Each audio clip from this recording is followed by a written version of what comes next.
Happy birthday, no? And then, meron ako dalawang tanong. Unang-una, marami ho kaming mga subscribers. Kaya na nagsabi, mahirap maging congresswoman.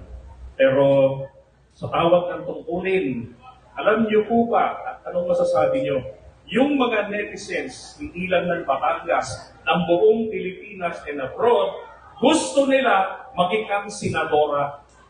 Ano pong masasabi niyo? Tinanong sa akin kanina yan, and I was sitting beside Secretary Ralph Recto. Humbly speaking, and sabi ko, I have not accomplished even a pinch of what Secretary Recto has accomplished already. We know for a fact that Secretary Ralph is one of the great great senators during his time in Senate. Isa sa pinakamagaling na senador, no? But I want to state my line. Gusto ko munang gumaling dito sa atin. Sapagkat anong igagaling ko sa labas kung hindi naman ako magaling dito sa atin, no? And I wish to state for the record as well, kahit po marami kayong nakikitang comments sa social media, Congresswoman, tumakbo po kayo senador, coming from the different provinces of the Philippines. Ako po'y masaya na.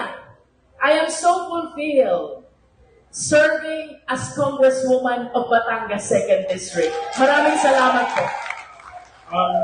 Ikalawang katanungan ko po sa mga taga 2nd District. Papayag ba kayo sa 2028? Ipahiram nyo naman siya sa bansang Pilipinas?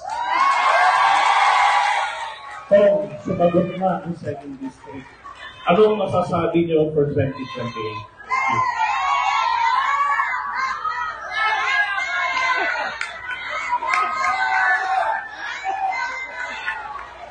Si Beatrix dun sa mangga ay manibalang pa. Hayaan niyong mahinog muna. Time will decide if we are due to run for senator in the future. No? Of course, it is always a humbling moment na makarinig na ikaw ay hinihiling tumakbong senador. Pero I know in myself, and humbly speaking, kulang ang aking kaalaman, kulang ang aking karanasan para aking paglakas ng loob ang pagtakbo bilang senador ng ating bansang Pilipinas. No? Hayaan nyo na si Beatrix ay mahinog muna dito sa atin. Time will decide if we are meant to run for a higher position. Okay?